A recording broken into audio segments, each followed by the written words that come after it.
The invitation had been printed on paper heavy enough to stand upright of its own accord, and it stood so upon the mantel of every worthy house in the county of Ashenbrook for a fortnight before the night itself, propped there like a small white door that had not yet decided whom it would let through. It bore only 3 lines, and the third was the one the whole country repeated at breakfast tables and in stable yards and over the shoulders of dressmakers with pins between their teeth, that His Grace, the Duke of Marnholt, would attend. He had not attended anything for 7 winters. He had not danced, it was said, since the autumn his sister died. He had not, so far as any hostess in 3 shires could swear, been observed to look with interest at a living woman since the day he came into the title at 24. And now, at 31, he had accepted a card. The card was Lady Havermary's, and Lady Havermary, who was not a foolish woman, understood at once that the ball she had planned as a modest gathering, by which the county meant that only half of it had been invited, was no longer hers. It belonged to a question. The question was whom he would look at, and beneath that question, unspoken but audible to any woman who had ever counted coins twice, ran another, whom, being looked at, could afford to be seen. To understand what happened at that ball, and why the story of it is still told in Ashenbrook by women who were not born when it occurred, you must first understand the debt. Every county has one. Ashenbrook's debt was a house called Coldreach, and Coldreach belonged, in name and in ruin, to a young woman of 26 named Iselin Vaux. She had inherited it, together with an unsigned treaty of grievances the neighborhood had been renewing against her family for 11 years, on the morning her father was carried home from the road, with his neck broken and his pockets emptier than his creditors had guessed. She had been 19 then. She was now, as she has been every year since, a person of extreme practical thrift, of unadvertised kindness to the 2 servants who had refused to leave, and of a steadiness that the county had first mistaken for coldness, and then, more accurately, for the manner of someone who has decided never again to be caught expecting anything. On the afternoon the invitation to Lady Havermary's ball reached Coldreach. Iselin Vaux was in the North Dairy sleeving her arms in a bucket of cold water, having spent the morning mending the pump handle with a piece of copper wire and a curse she considered her father's rather than her own. The invitation was brought to her by a boy from the village who had run the whole 3 miles, because the housekeeper at Havermary had promised him a shilling if he did not stop, and she gave him the shilling herself, because she suspected the housekeeper of a bad memory in the matter of shillings. Then she stood in the dairy doorway with the card in her hand and the wet still cold on her forearms, and she read the 3 lines twice, and she laughed, once without smiling. She was not a woman who had expected an invitation. She was, in fact, a woman who had been formally cut by Lady Havermary's sister at church 3 summers running, and who had been informed by her cousin, the cousin being the only living relative willing to admit the relation, that she was no longer to be considered a candidate for anything in the county except pity, and that only if she learned to accept it. She was to be pitied for the debt. She was to be pitied for the empty rooms. She was to be pitied in particular for the fact that she had once been engaged, at 20, to a man named Barrow Selwyn, whose people had discovered the state of the accounts before the banns were called, and who had ridden out to Coldreach on a fine morning in April to inform her, with his hat still on his head, that he had been mistaken in her fortune and therefore, he regretted, in his affection. He had said the word regretted as if it cost him something. She had opened the gate for him with her own hand. She had watched his horse go. She had told the 2 servants that the marriage was not to be, and she had gone into the ledger room and added a column, and she had not, from that day, permitted herself to be caught expecting anything from a man in a good coat. That was 7 years past. The invitation trembled slightly in her fingers, which was the fault of the wind through the dairy door, and not of Iselin Vosch, who had learned young to disown any tremor that might be traced to her heart. She read the 3 lines a third time. His Grace, the Duke of Marnholt, would attend, and a corner of her mouth, which had not moved for a purpose in a very long time, moved. She would go. She would go once, and be seen once, and pay whatever the price of being seen once was, and she would go because she had already calculated, in the 2 breaths between reading the card and folding it, that not to go would be a larger cowardice than going, and Iselin Vox permitted herself many faults, but not that one. She had, besides, a black gown that had been her mother's, kept in linen against damp, and a single pair of gloves without patching, and hair enough to dress with a length of ribbon she had bought in Michaelmas for a purpose she had since forgotten. She would arrive without a chaperone, because she had none. She would arrive without a carriage, because she had none of those either. She would arrive on foot, in boots, carrying her slippers in a cloth, and she would change her boots in Lady Havermary's stable-yard, like a woman who had come to work at a wedding. And she would leave, she told herself, before the second set, because she had already learned, standing in the dairy door, with the card cooling in her hand, that no story that begins in an unopened ballroom ever ends without a bill. She did not yet know how right she was. She did not yet know that the Duke of Marnholt had accepted the invitation for one reason only, and that the reason had a name, and that the name was hers. He had known it for 7 years. He had spent the 7 years learning to say it aloud without unsteadiness, in the flat voice he kept for facts.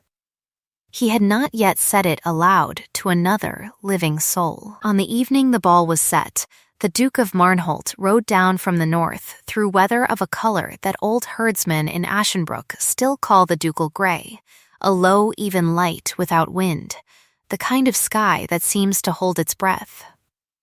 He rode alone, but for one servant, which was the first thing the county remarked. He wore a coat of plain dark cloth, which was the second. He did not stop at the inn, which was the third and the most discussed. He went directly to Havermere and was shown into the small library, where Lady Havermere, who had never before addressed a duke in her own house and had prepared 3 sentences for the occasion, forgot 2 of them and said the third badly. He answered her with a courtesy so exact it left her no room for embarrassment, which was itself a kindness she did not at the time recognize. He asked whether her guests had begun to arrive. She said they had.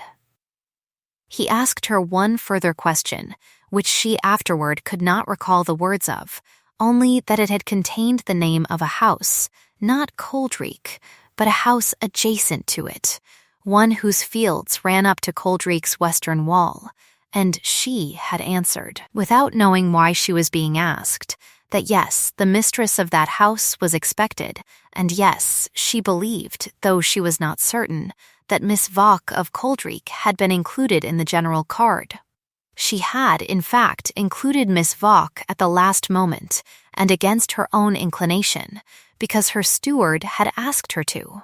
And her steward, a small, tidy-tired man who had spent 30 years apologizing for the ambitions of others and had none left of his own, had for once in his life insisted.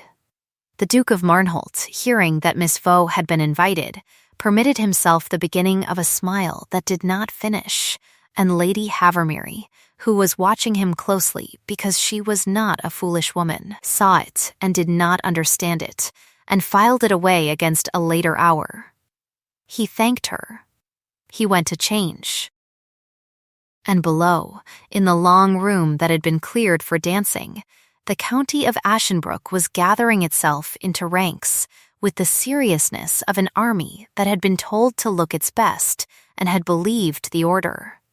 There were, it was afterward counted, 41 unmarried women in that room.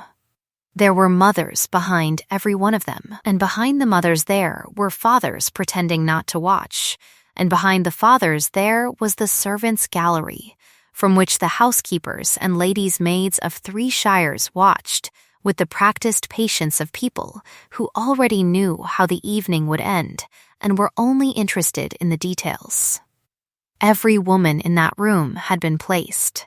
She had been placed by her mother against a wall that took the candlelight kindly, or beside a pillar that hid a shoulder held slightly higher than the other, or near a doorway through which she might be seen entering, as if she had only just arrived from elsewhere.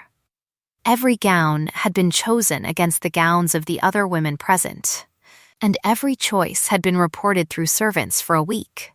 The Havermere daughter herself, who was 17 and had been rehearsed in 3 curtsies, stood by the fireplace, as if she had been arranged there by a painter and had not moved since.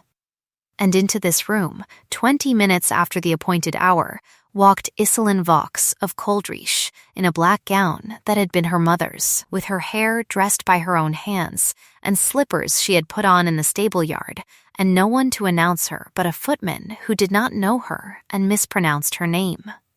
There was a silence in the room, of the kind that is measured not in seconds, but in the small readjustments of dozens of women's shoulders. Then the room resumed its careful business, and Iselin Vaux walked, unhurried, along the wall, and took the seat farthest from the fire, and folded her gloved hands in her lap, and prepared to be uninteresting for as long as courtesy required. She did not know that the Duke had not yet come down. She did not know that he had stood, at that moment, at a window on the upper floor, and had watched the last carriages arrive, and had asked his servant one question, and had received the answer he had ridden 3 days for, which was that the lady in the black gown who had come on foot was already inside.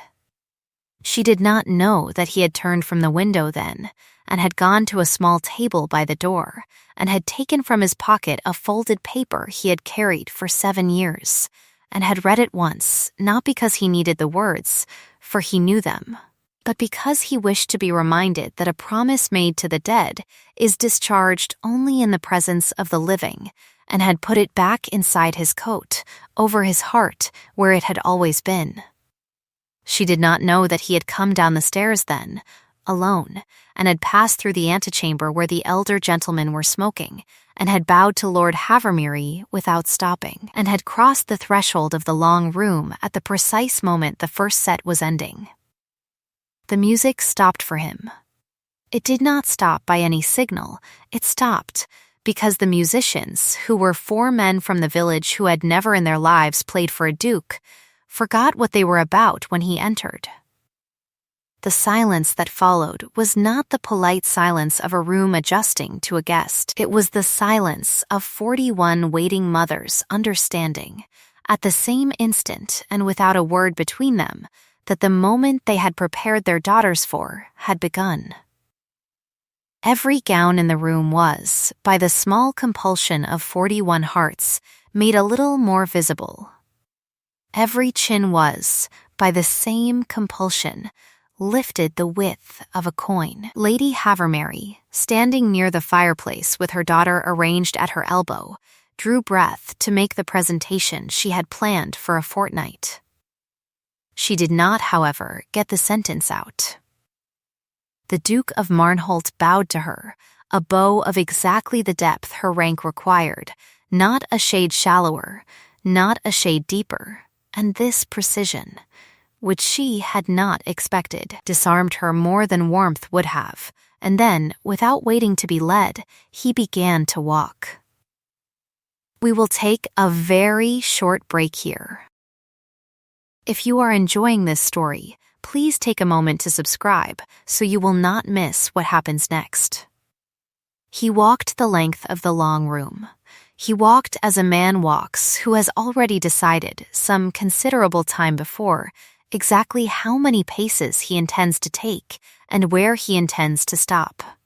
He passed the Havermere daughter, whose curtsy had been rehearsed and was performed, and he did not appear to see it.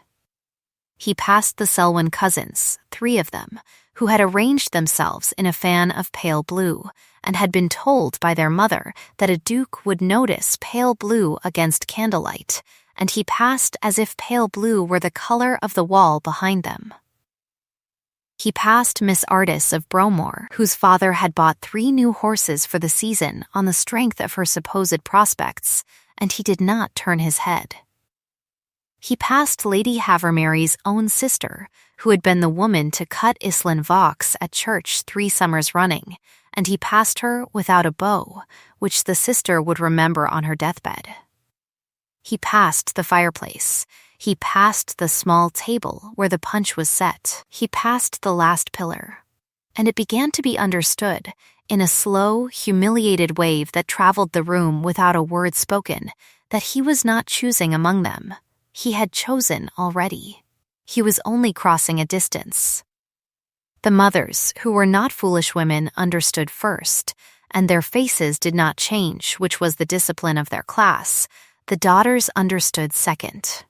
And it was the small, quick lowering of 41 pairs of eyes that a servant in the gallery afterward described as looking like a wind moving through a field of wheat.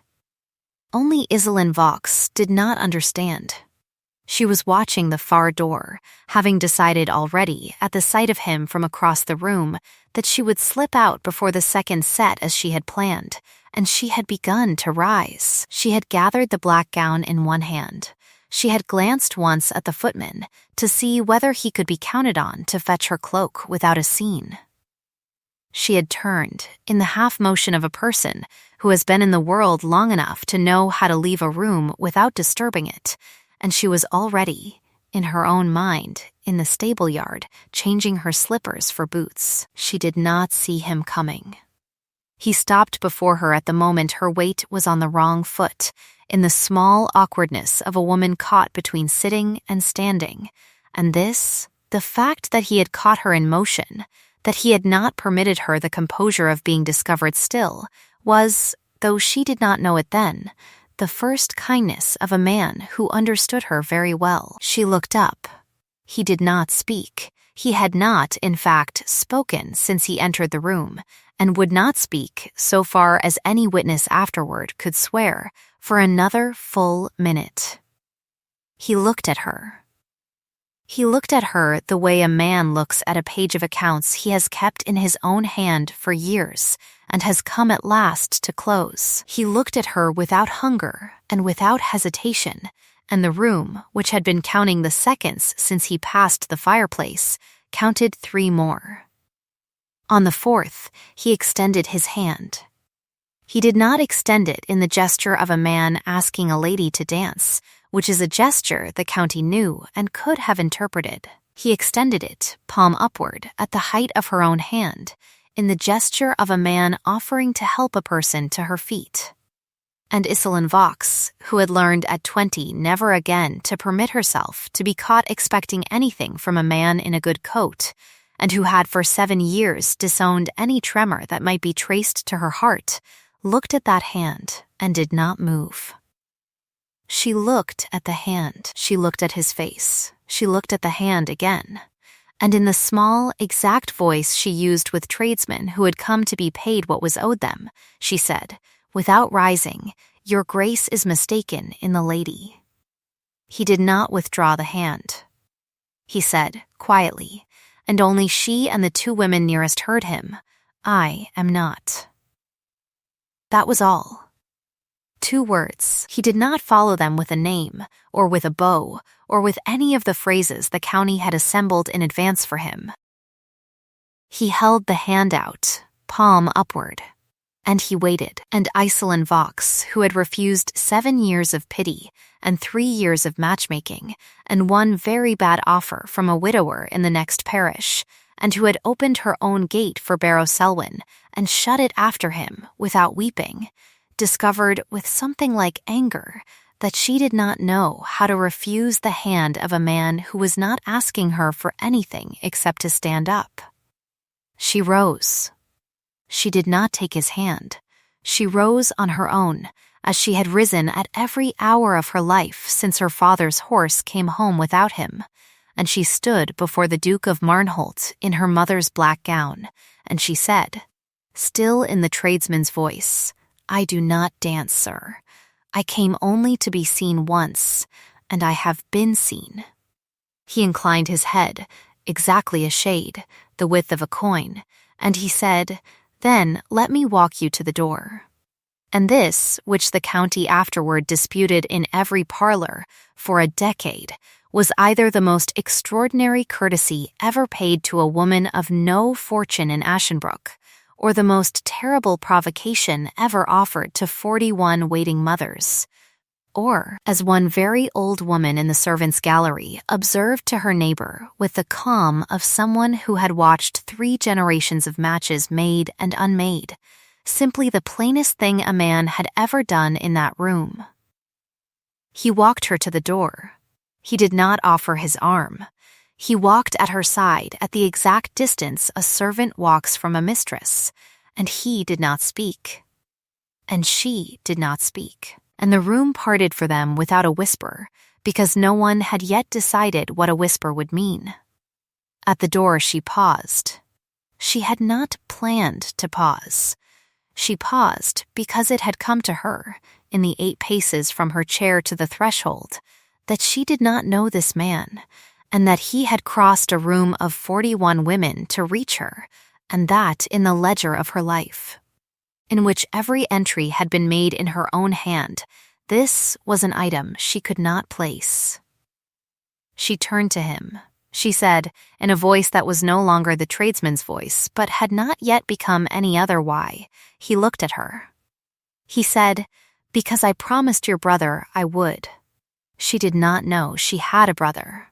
She had believed, for 21 years, that she was the only surviving child of her father, and that the small stone in the churchyard marked with the name Ansel Vaux and the date of a winter she could not remember was the grave of an infant who had died before her own birth. She had been told this by her father, who had told her many other things that were not so. She stood very still in Lady Havermery's doorway, in her mother's black gown, with the Duke of Marnholt at her side and the County of Ashenbrook watching her back, and she said, in a voice that had gone quite even, "My brother is dead, sir." He said, "He was not, when he made me promise. He was, when he died in my arms the following spring.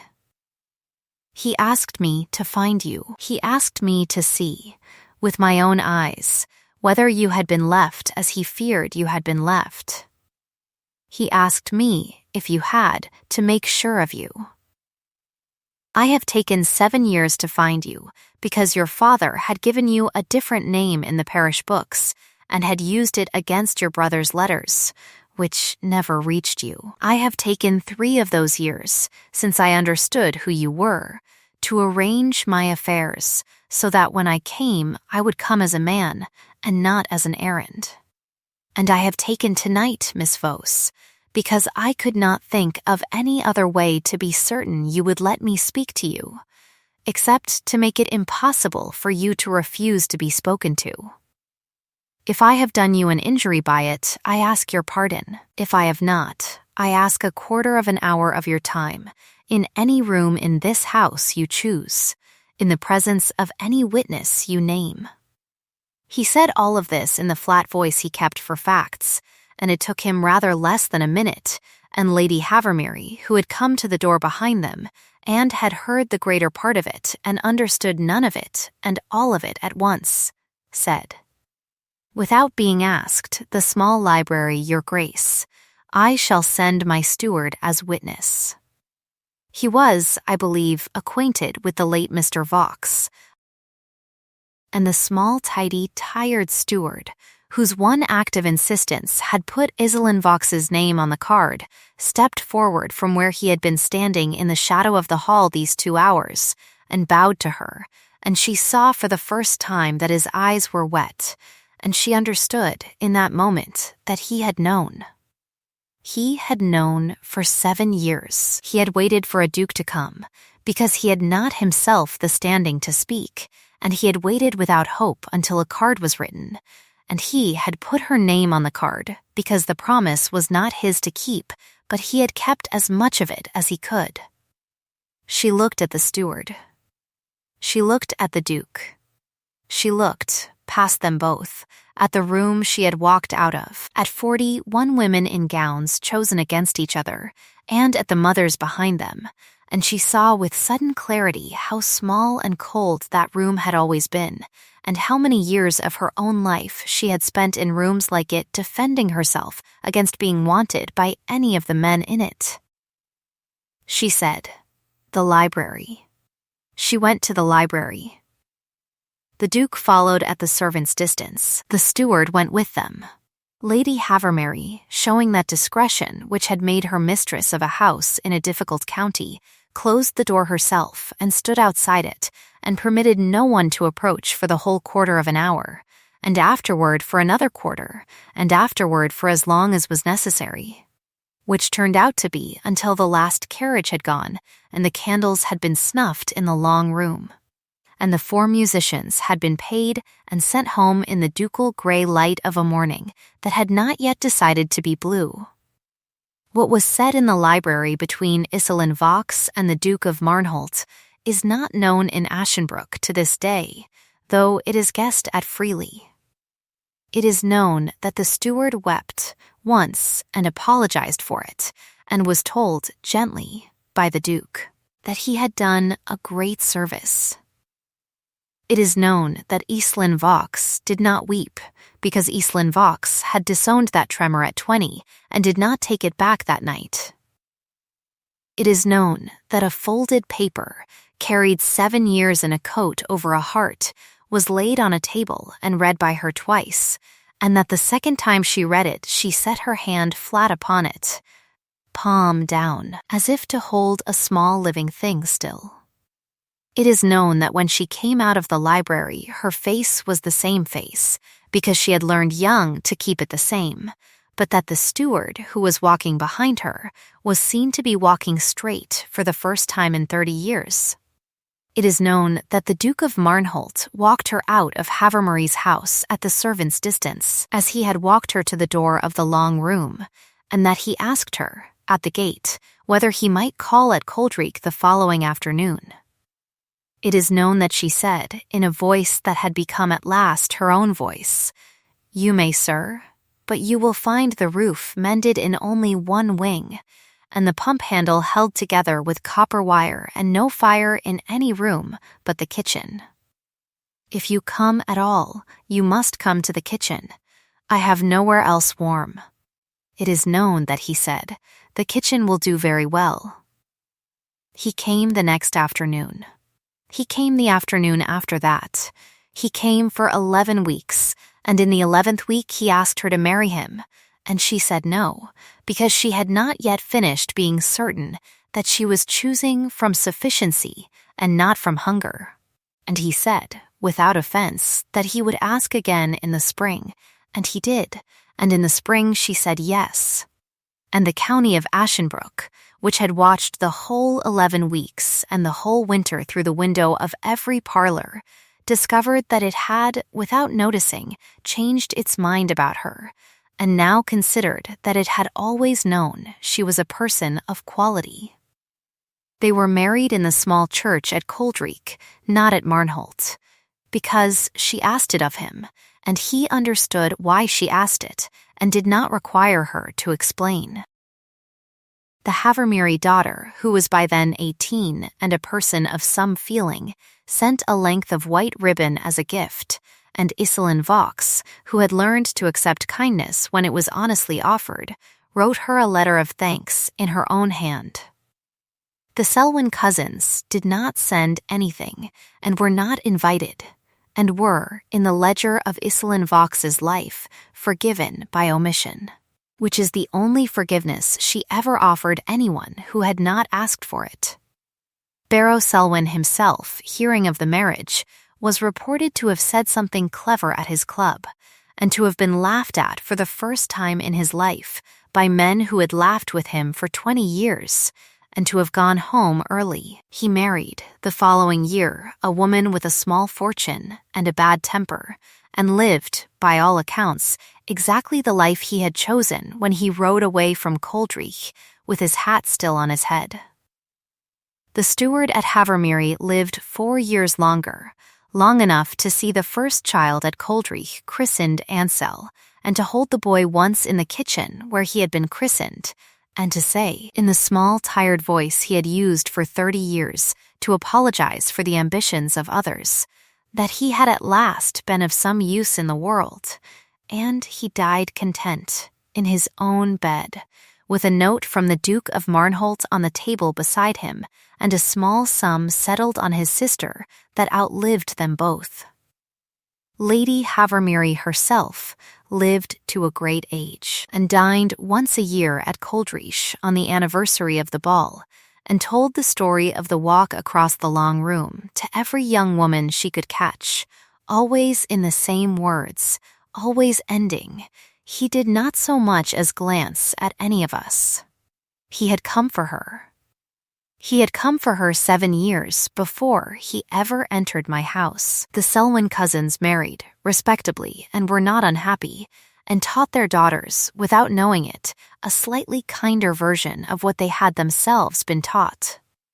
Miss Ardis of Bromore did not marry, and kept her father's horses, and was, in her 40th year, a person of some formidable independence, and rode past Coldreich twice a week on the Western Road, and was always waved to from the dairy door, and always waved back, and this, which had begun as courtesy, became in time a friendship, and was a comfort to both women in the long autumns of their middle life. The 41 gowns of that night were, one by one, cut down for daughters, or given to servants, or laid away in linen, and the story of them is remembered now only in the phrase the servants' gallery invented before dawn, the night the Duke walked past every lady in the county. There were costs. There are always costs, and Iselin Vaux of Coldreich, who had kept the ledger of her life in her own hand from the age of 19, was not a woman to leave any column unbalanced. The brother she had never known she had was still dead, and no marriage and no title and no restored roof at Coldreich could give her the childhood in which she might have known him. The 7 years between her father's death and the Duke's arrival were still 7 years, and she had spent them in cold rooms with her sleeves rolled. And the woman who came out of those years was not the woman she would have been had she come through them warm. Her father, who had lied to her about her brother, and about the accounts, and about the name in the parish book, remained a man she had loved and could not forgive, and the small unhealed place where love and refusal met in her did not close, ever. Though she learned to live around it as one learns to live around a room in a house that has been shut up for a reason. Some doors do not open again. That is the rule, and Iselin Vaux, who had learned young to disown any tremor that might be traced to her heart, learned late that the sturdiest happiness is the one that admits its shadow and goes on lighting the lamps anyway. She lit them. Every winter of her life, on the first evening the frost held, she lit the lamps in every wing of Coldreich herself, though she had by then a staff who would gladly have done it, and she walked through the house from the kitchen outward with a taper in her hand, and her husband walked at the servant's distance behind her, as he had walked at Havermery, and the children, when there were children, walked behind him in a small solemn line, and this became, in the county of Ashenbrook, the private ceremony by which the house of Coldreich was known, and by which its mistress measured, each year, how many rooms she had persuaded back into warmth, and on the last of those winters, when she was very old and he was older, and the children had children, and the pump handle in the north dairy had long since been replaced by an honest one of iron, she walked the house alone, because he could no longer walk it with her, and she lit every lamp in every wing, and she came at last to the kitchen, which was still the warmest room and always had been, and she sat down in the chair by the fire. And she took from a drawer a folded paper that had been carried 7 years in a coat over a heart and 48 years in a drawer at Coldreek. And she read it once, and she folded it again. And she put it back. And she did not weep, because she had disowned that tremor at 20 and had never taken it back, and had, in her long life, needed to take it back only once. On the night in Havermere's library, and had found on that night that she did not need to take it back even then. Love, she had learned, is not the moment a hand is offered. Love is the 7 years a man spends learning to say a name aloud without unsteadiness, and the 11 weeks he spends coming to a cold kitchen, and the 48 winters he spends walking at the servant's distance behind a woman lighting lamps. It is the debt you did not know was owed you, paid in full, in the currency of another person's patience. It is warmth kept up daily, against a cold that is real, in a house whose every room you have counted. He walked past every lady in that room, they still say in Ashenbrook, and he stopped in front of the one who had already turned to leave. What they do not say, because they do not know, is that she had been turning to leave every room of her life for 7 years, and that he had crossed the whole of England to be the man in the doorway when at last she turned. Be, then, the one who crosses the room. Be the one who keeps the promise no one saw made. A hand held out in silence, in a room full of noise, is worth more than any speech, and a warmth kept up daily is worth more than any hand. Thank you for listening to this story all the way to the end. Tell us in the comments which city you are watching from, and what this story made you feel. And do not forget to subscribe so you will not miss the next story.